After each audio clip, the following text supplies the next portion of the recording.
and 70 million plus Americans have bought into that. They bought into it in 2016, they bought into it in 2020, and they've bought into it in 2024. But I think, frankly, what tilted the scales for Trump and this phenomenal, this stunning comeback that we're seeing is the campaign line that he ran for the last few weeks saying Trump will fix it. I think that resonated with a lot of voters.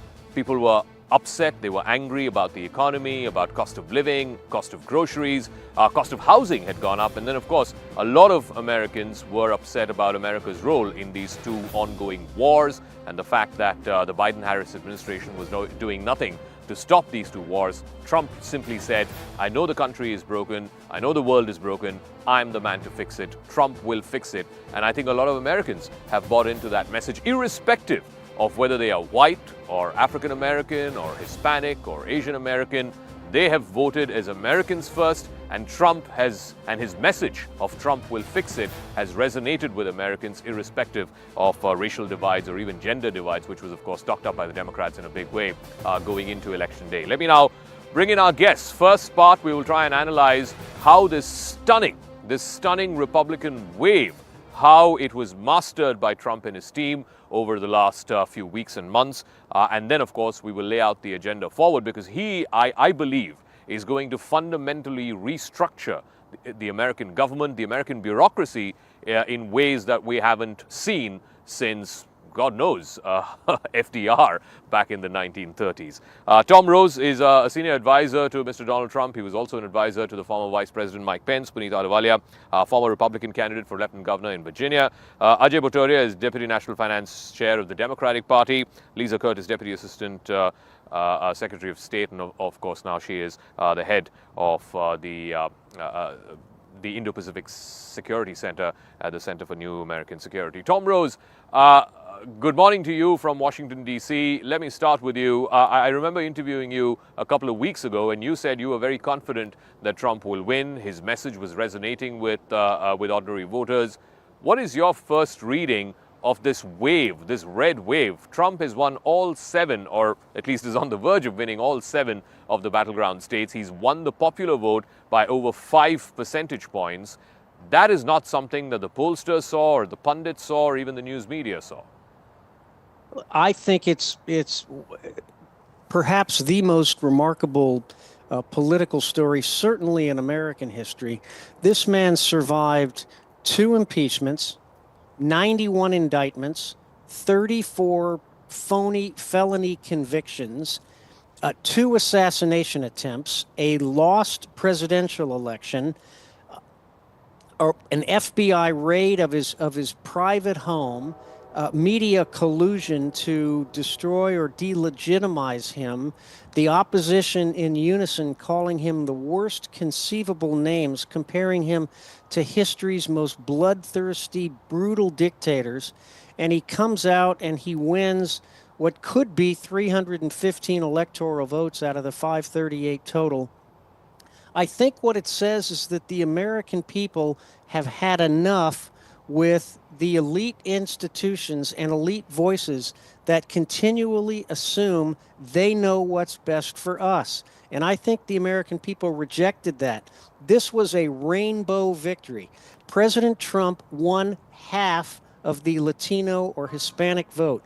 Unheard of. George W. Bush in 2004 won 40%, and everyone thought that was the high watermark.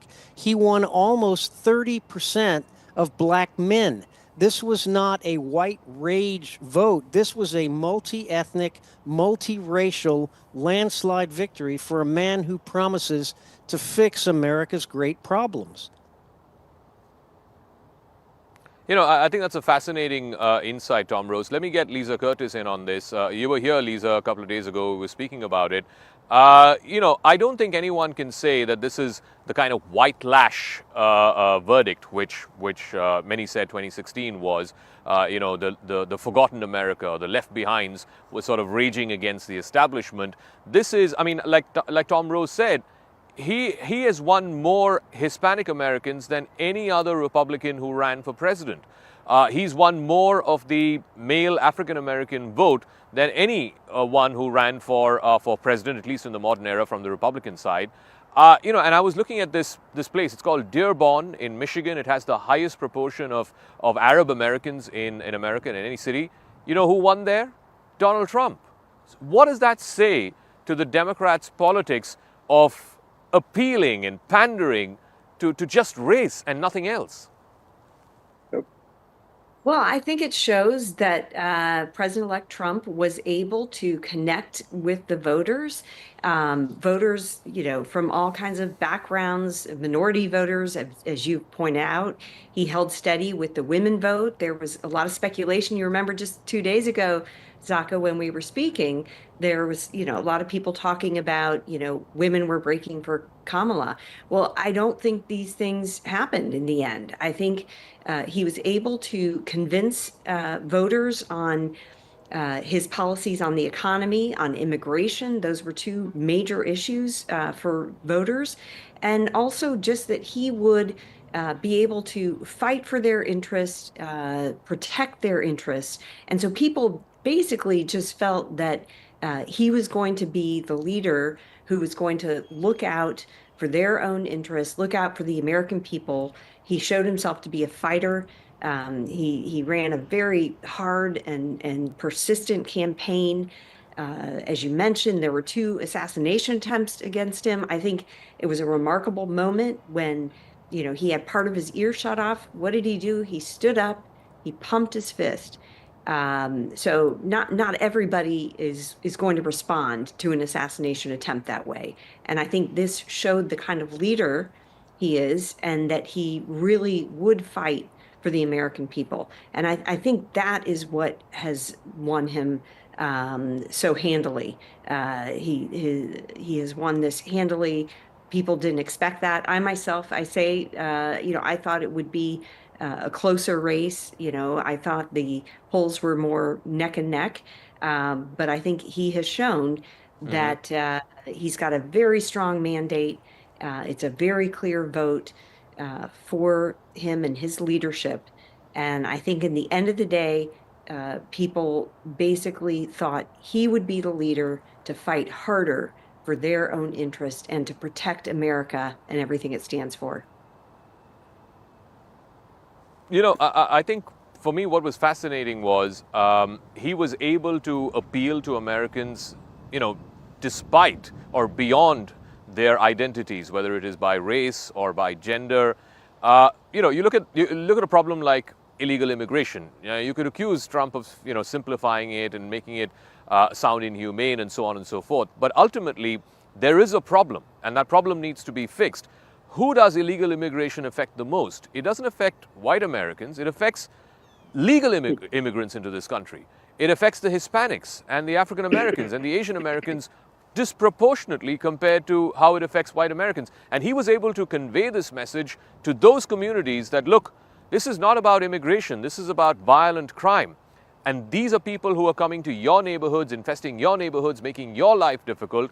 And a lot of people have bought into that message. You look at, one of the counties which has the highest proportion of Puerto Rican Americans in Pennsylvania, and despite all the rhetoric and the comedian who made that joke about Puerto Ricans, who won that county? Donald Trump won that county. So Puneet Ahluwalia, what does that say? I think it's got to a stage where politicians, and this is not just here in America, it's across the world. It's in India, it's in other democracies.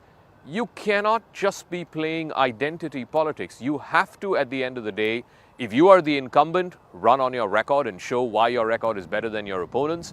And if you're the anti-incumbent, then say what you're going to do better than the incumbent to make the lives of ordinary people better.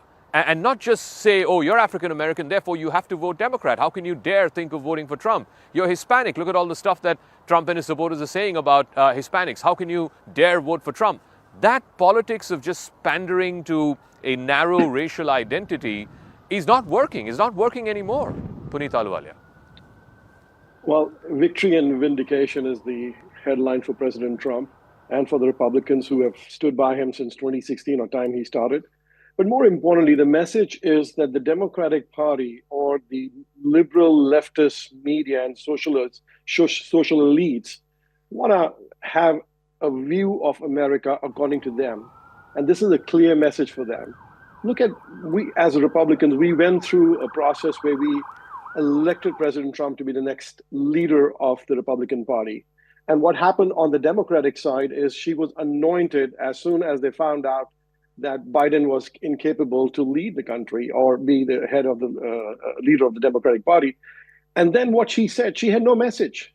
She had no message. And we as Americans have been suffering for the last 4 years after they inherited a very successful economy, a safer world than before. And that rhetoric of imposing on American people that he's a fascist, he's a racist, didn't sit well with people. And now guess what? They have lost handily, and it's complete sweep. So what it says is that identity politics is not here to stay.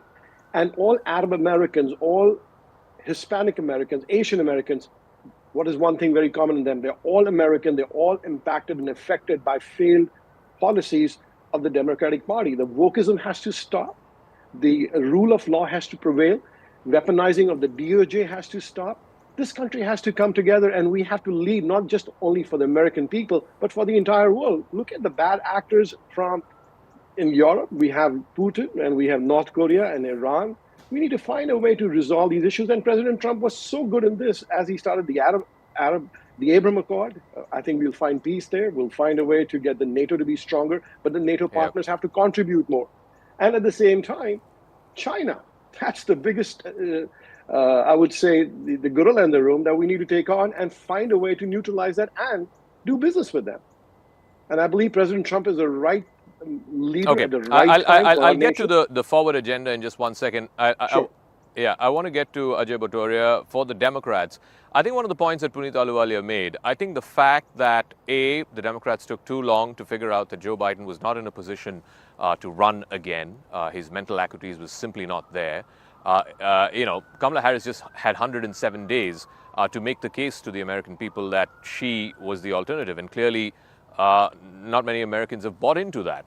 In fact, if you look at the popular vote, if you look at the raw data, she has about 66 million votes, which is less, way less than what Biden got. Biden got 81 million in the 2020 elections. So there are about 14, 15 million Americans who've either not turned up or who voted for somebody else, but they certainly have not voted for Kamala Harris.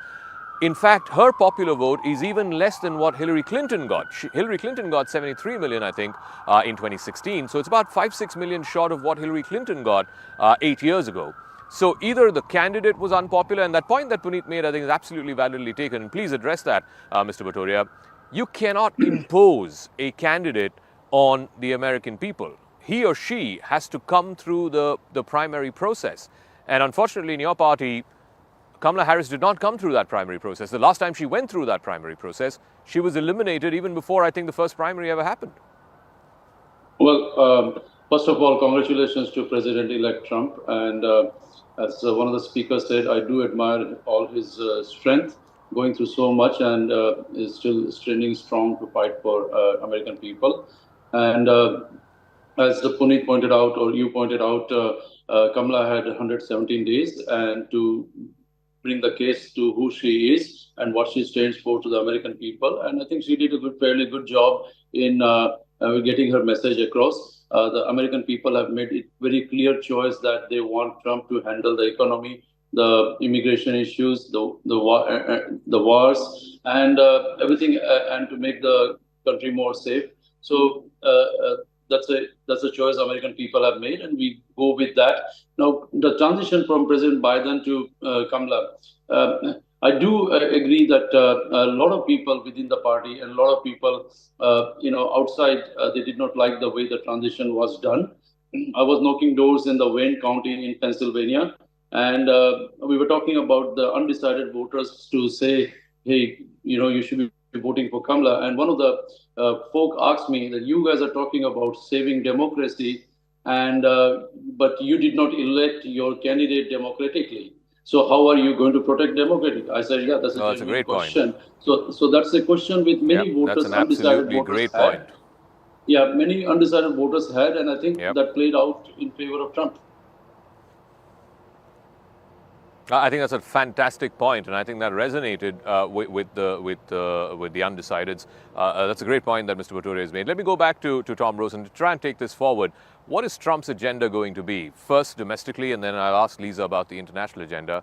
But domestically, Trump has basically, and he said this over and over again in his campaign, he is going to fundamentally restructure the American bureaucracy, which means RFK Jr. becomes health secretary, Elon Musk becomes the secretary for the Department of Controlling Government Expenditure, what have you. And now he has the mandate. He's got a sweeping mandate, the biggest that a Republican has had, I think, since George W. Bush, if not Ronald Reagan. And more importantly, he has control of the Senate. So he can get anyone appointed as secretary or ambassador in the next 2 years till they have control of the Senate. So how may you think Trump is going to restructure the American government, the American bureaucracy in particular? Well, I think Zaka been very clear about what he wants to do. We need a closed border. We need a fixed immigration system. We need mass deportation of illegal criminals in the United States, of whom there are hundreds of thousands. He now has the ability to begin to do that. But let's not forget, Zaka, that the administrative state, the bureaucracy, if you will, the civil service is still in place.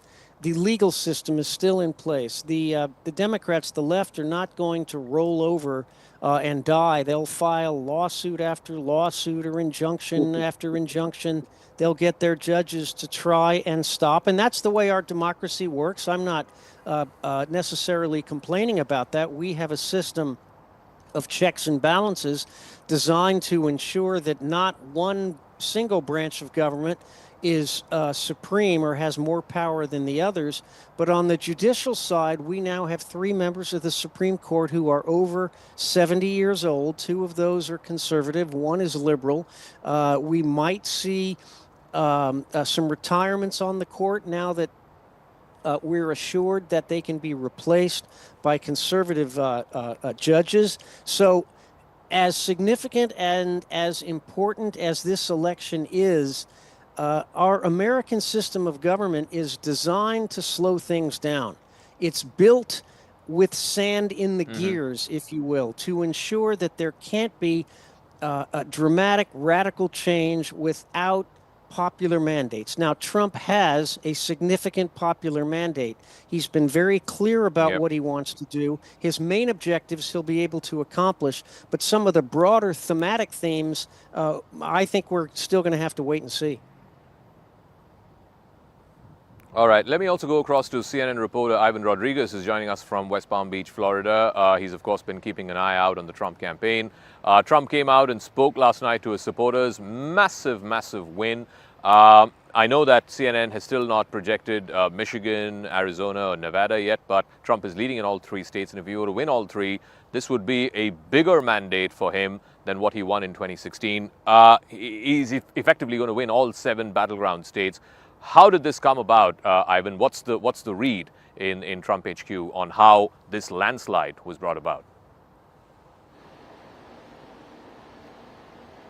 Well, Zonka, I'd even say that in the Trump camp, they'd argue even without winning Arizona and Nevada, it's a landslide victory. Because it really has been surprising to see, even earlier last night, how much of a lead he was gaining in those key battleground states. I will tell you, though, that what we're hearing from a lot of voters in states across the country, let's even just focus on those battlegrounds, which had a lot to say in terms of who was going back to that White House. The economy was the #1 issue, and we're looking at things like inflation, grocery prices, gas prices, housing market. A lot of things in that sector have been worrisome to the American population, to the greater population. And although inflation isn't necessarily rising anymore, it also hasn't gone any lower per se. So prices have remained pretty much high at that point. So every time someone goes back to the grocery store, they're still looking at those high prices. Trump and his campaign did a good job of being able to tie Harris to that Biden presidency and remind people in a way Yep. that she is no different than Biden. If you vote for her, you're going to get the same thing that you got from President Biden. But it really is so overwhelming. And we look across the electoral map, right? That blue wall, what Democrats say is so important to them. Wisconsin, Michigan, Pennsylvania, Trump flipping Pennsylvania, Trump also flipping Wisconsin. We were talking yesterday, even if he was just able to get one of those, it was going to be crucial to his White House victory. But Yep. now, looking at the map, he could walk away, as you mentioned, with Michigan as well, would mean a complete overhaul of that blue wall, which Biden was able to flip back in 2020. But states like Georgia, they were gone Republican again. North Carolina, which Democrats were eager to possibly flip, that remained under that GOP win. Arizona, Nevada, I mean, at this point, like you mentioned, it doesn't really matter what happens in those states. But if they do go Trump's way, it's just even more of a sense of just how much of an overwhelming victory it was, not only in the Electoral College, but also winning the popular vote. Yeah. I think last I checked, like I said, Trump had 71 million, Kamala Harris had about 66 million, Biden had 81 million. So that's about 13, 14 million less who have voted for the Democrats. You know, why they didn't do that, I guess pundits will sort of scratch their heads and do their analysis about that. But I'm coming to you, Ivan, from the U.S. Congress, from the U.S. Capitol Hill. And this is going to be a different government now, because you have a Republican in the White House, you have Republicans in control of the Senate, and they are within striking distance of winning the House of Representatives. What does that mean for Trump in his second term, both in terms of appointments and also his agenda? I mean, look, yesterday we saw Trump very excited for the fact that the GOP was able to secure control of the Senate. You can only imagine he is very closely watching those key races in the House, because if he is able to secure the House, I mean, it really opens up the door for his new government now to do a lot of the things that he had said along the campaign trail that he had wanted to do. A lot of these things do require congressional approval, although a lot of things have been said along the campaign trail, right? For example, tax on tips to help other sort of policies. A lot of them, Zaka, require that help from Congress. All right, Ivan, we'll leave it at that. Thank you very much, Ivan Rodriguez at West Palm Beach, Florida, tracking the Trump campaign. And of course, there was a big party there after yesterday's speech. Trump gave a big speech and he said that the country is broken and we need to fix it. We need to put America first. That's been his messaging. That's been his messaging for the last 8 years. But let me go to Lisa Curtis and take this forward. Now, obviously, you know, there's a big domestic agenda, but there's also a big foreign policy agenda for Donald Trump. There are two wars. He has been an anti-war candidate all along, right from the first time he ran in 2016.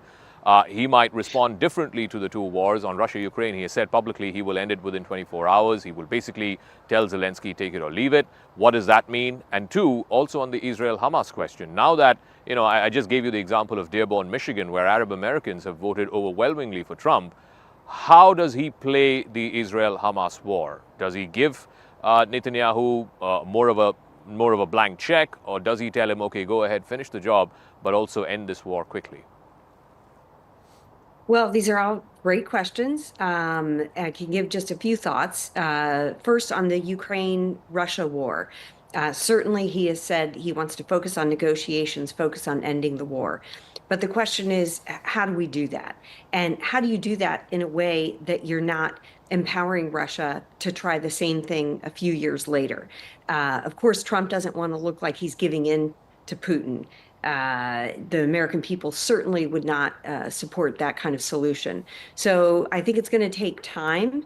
And the question is, how do you end the war in a way that you're not rewarding Russia and that you're not encouraging Russia to try the same kind of illegal, unjustified invasion of another country 1-2 years down the line? So I think that's a critical issue. The second, on Middle East, look, the Trump administration was a huge supporter of Israel. They will continue to support Israel in its fight.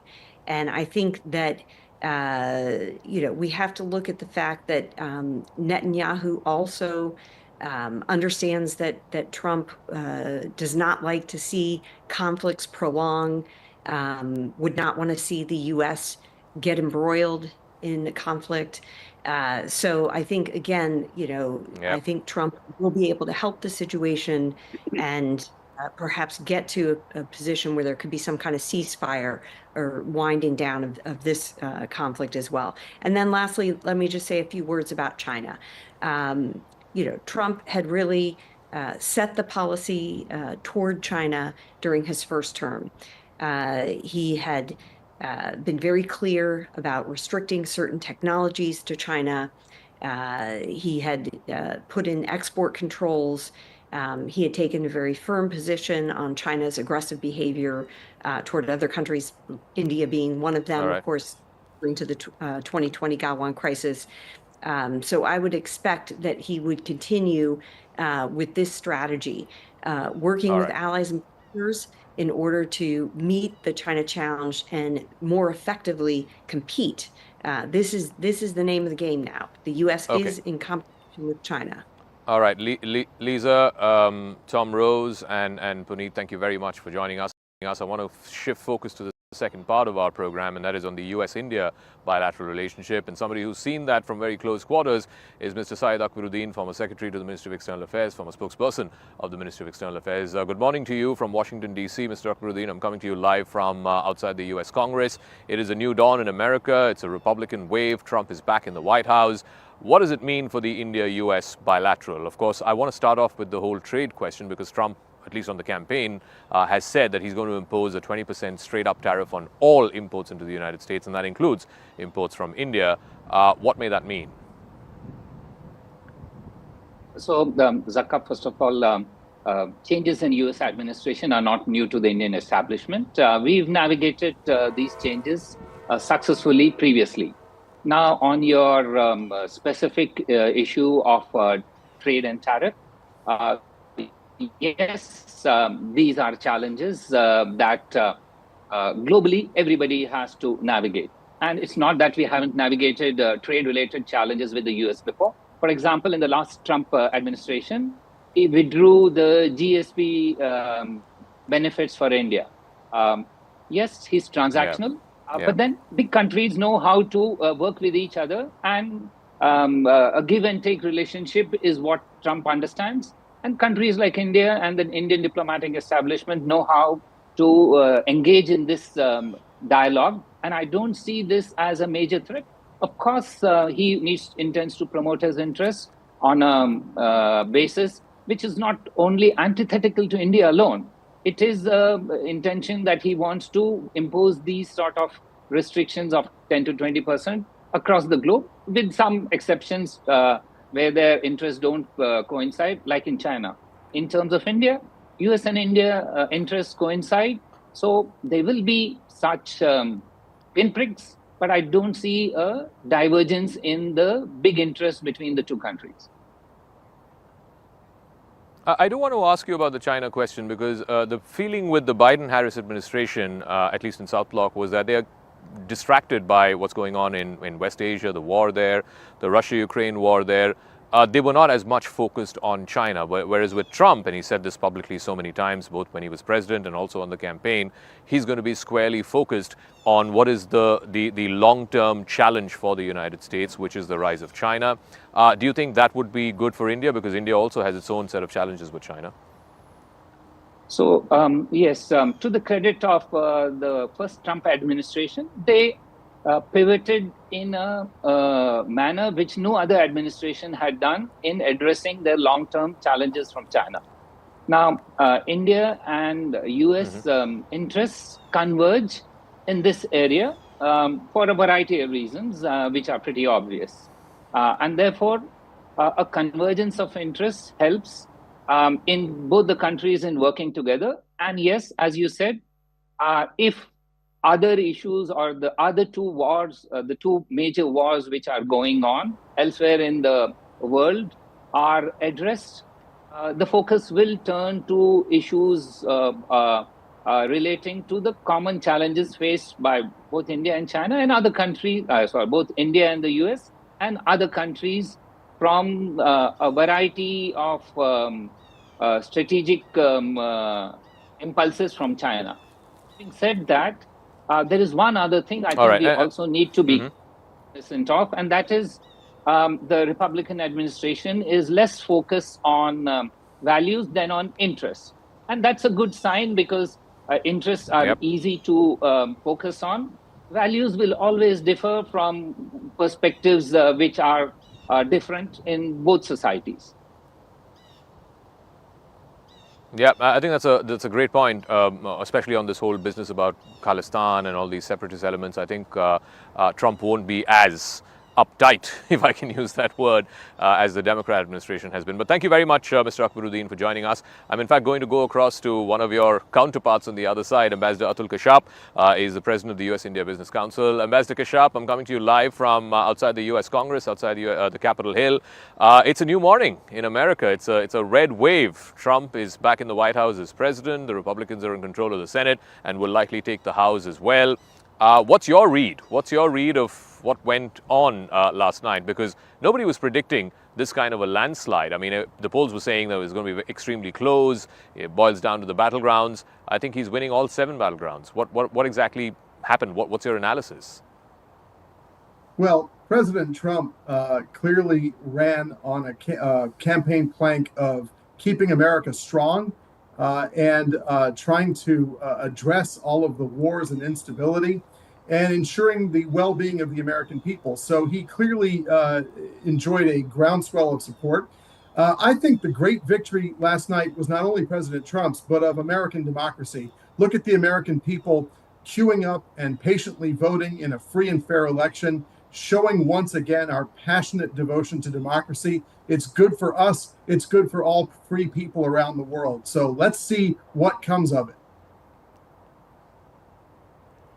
I do want to ask you about, what Trump's agenda, at least on the foreign policy front, would be. Obviously, he would be, his top 2 priorities would be the 2 wars, Israel-Hamas and, of course, Russia-Ukraine.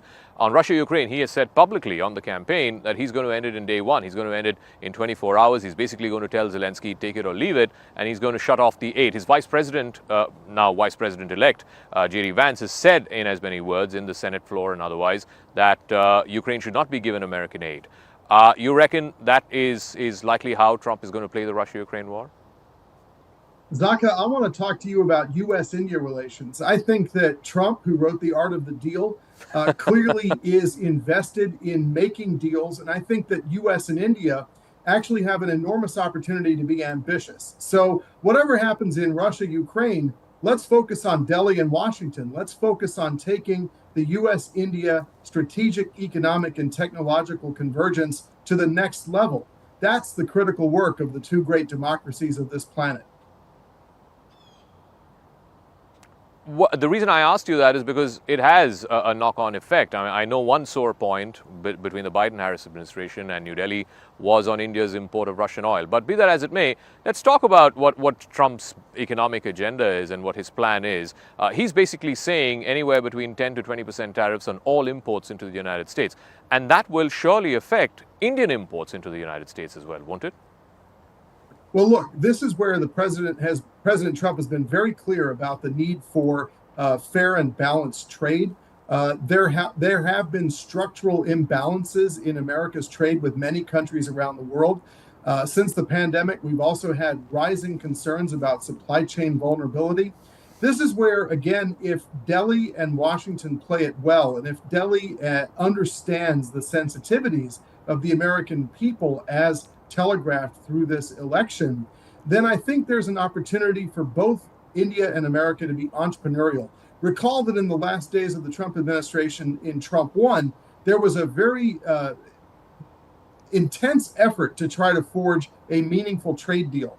And I think that if both sides can get back to that, there is a chance for both Delhi and Washington to be ambitious, to achieve some big things for both Indian and American people, and to reinforce the connectivity between high trust nations such as India and the United States and strengthen our supply chains. But it does require that our partners understand the sensitivities and feelings of the American people. I want to get one final word from Ambassador Kashyap. Mukesh Aghi is also joining us from the US-India Strategic Partnership Forum. But Ambassador Kashyap, just on that question, when Trump was president between 2016 and 2020, you know this. I mean, you had a ringside view of this, how he railed about, the Harley-Davidson tariffs that India was imposing, how he was upset about India buying S-400 missile defense systems from Russia. How do you see that sort of playing out? I mean, India's defense partnership, for example, even today, despite the war and all of that, almost 50% of India's defense imports are from Russia. Well, I also remember, Zaka, that the president visited India to Ahmedabad for that big rally. He also hosted Prime Minister Modi in Houston, Texas, and so much else besides. And I vividly remember from my time in government that when India was facing the rather terrible challenge at Galwan and made some requests of the United States for help in critical areas, President Trump made a decision to rush that aid to India because of the strength of the relationship between the Indian and American people. So I think what will need to happen is clear conversations between Delhi and Washington in Trump 2 about the respective needs of one another, and then serious work to forge an ambitious agenda for continued strategic, economic, and technological convergence, because it's important for both of us, and it's frankly important for the stability and happiness of the world. All right, Ambassador Kashyap, thank you very much. It's always a pleasure speaking with you. Let's see if US-India sees a new dawn under Trump 2.0. Mukesh Aghi from the US-India Strategic Partnership Forum is also now joining us. Thank you very much, Mr. Aghi. Good morning to you. I'm coming to you live from Washington, D.C., outside the US Congress, the Capitol Hill. Just tell us, I mean, your assessment, your hot take of what exactly happened last night. It's a massive landslide for Donald Trump and the Republican Party. Well, you had a very effective campaign by the Republican Party. They were organized, their messaging was right, which resonated with the people, and you have for the first time in the last 20 years, popular vote also being won by the President, the Senate, and the White House, and we're waiting for the results on the House also. So I think it seems to be a clean sweep for the President on his agenda, and that's going to be disrupted on a global basis. I do want to talk to you about one of the big issues that Trump made on the campaign was about illegal immigration. And when we were speaking to people, around the DC area over the last 2 or 3 days that we've been here, including people in the Indian American community, the Indian American community wants more legal immigration into the United States. And they were saying that the people who illegal immigration affects most are actually the legal immigrants. Do you see Trump, once he's done with this whole business of, mass deportations or whatever it is that he wants to do to address the illegal immigration problem, do you see him addressing the legal immigration issue as well? Because that system is also broken. No, absolutely. I think you have to understand the crying need for the U.S. business community is skills and manpower, women power. And it's important to basically hire those people. And there's a massive shortage, especially in the tech world. And what we are seeing is the legal immigration is being impacted by the illegal. We have around 16 million illegal immigrants. And by the way, the third largest illegal immigrants are now coming from India itself. That has a percolating impact on the legal side. So Correct. I think it's important we address that, because if we don't address that, then the companies are not globally efficient, effective, and they need talent to be able to build business both domestically and globally. So he's also saying, look, I mean, I know some of it could be campaign rhetoric. He might tone it down when he is actually governing, that this whole 10 to 20% tariffs on all imports into the US, if not, then you have to come and set up a plant here in the United States. Do you see this working? Because ultimately, if there's going to be tariffs, then companies are going to pass that on to the consumers. It's not like they're doing this for charity. Well, the economists have estimated that if you put 20% tariff, it has almost a 2% inflationary impact, and also have almost a dramatic impact on the GDP growth also, because at the end of the day, it's the consumer which pays for that. Last time when the tariff was set up, we didn't see a massive movement of companies moving manufacturing back to the US. You have to understand, it's not all manufacturing will move back. Some will definitely move back. But overall, there's a massive skill shortage. What we will see is that China will get impacted the most because the promise is to put 60% tariff on Chinese goods coming into the country. So a lot of U.S. companies who are concerned about their supply chain, concerned about their revenue and sales, will look at other alternatives beside China to set up manufacturing. Yes, high-end manufacturing may move back to the U.S., but the low-end manufacturing will stay in Asia and other part of the world, and India can play a very pivotal role. And it's not just about being part of the global supply chain. India also offered U.S. companies market opportunity. You look at Apple, which moved part of its manufacturing to India, and its domestic revenue has gone up over $5 billion itself. So I think it's a combination of global supply chain, de-risking manufacturing, and at the same time gaining market share. And very quickly, Mr. Aghi, before we let you go, obviously the big foreign policy challenge, the most immediate priority for him would be to end the two wars. And Trump, to his credit, has been anti-war ever since he first ran as a candidate in 2016. How do you see him play both the Russia-Ukraine war and the Israel-Hamas war? When you look at on the Ukraine and Russia front, they've made it very clear, the Republican Party, that they will not anymore supply all the weapons and money to Ukraine itself. And there has been some kind of a discussion put in. So I think you will see some kind of a settlement happening on that war.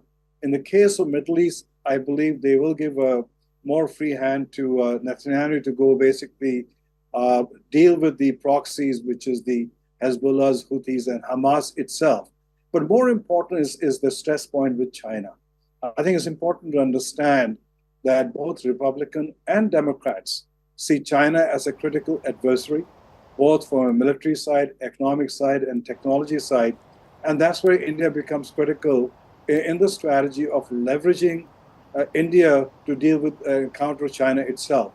And you have to understand that one area which we will see more focus is going to take place is Quad, the four countries, which is Japan, Australia, India, and the US. And I believe the Quad will percolate into the economic agreement also, because there are four countries whose total GDP is around $35 trillion. They can work together as a potential common market, which will be an easier thing to do. And that's going to basically affect India dealing with the tariff of 20% also. So we believe that while the focus is going to be initially Middle East and Middle East and Ukraine, but the Quad will play a pivotal role also.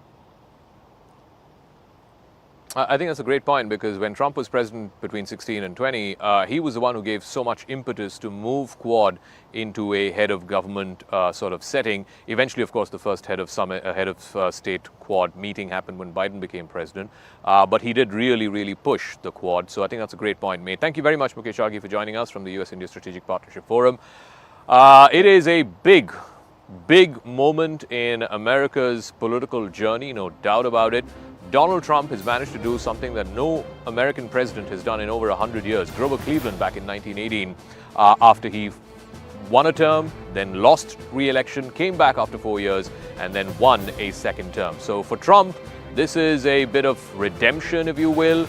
This is a shot at creating history again, making America great again, as he keeps saying.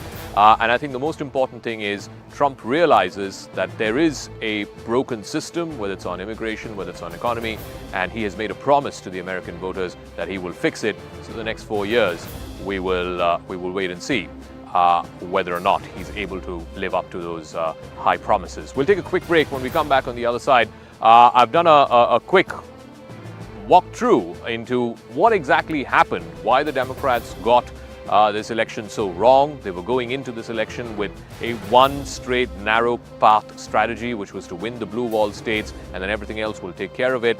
And that has simply come off the seams. I'll explain that right on the other side of this quick break.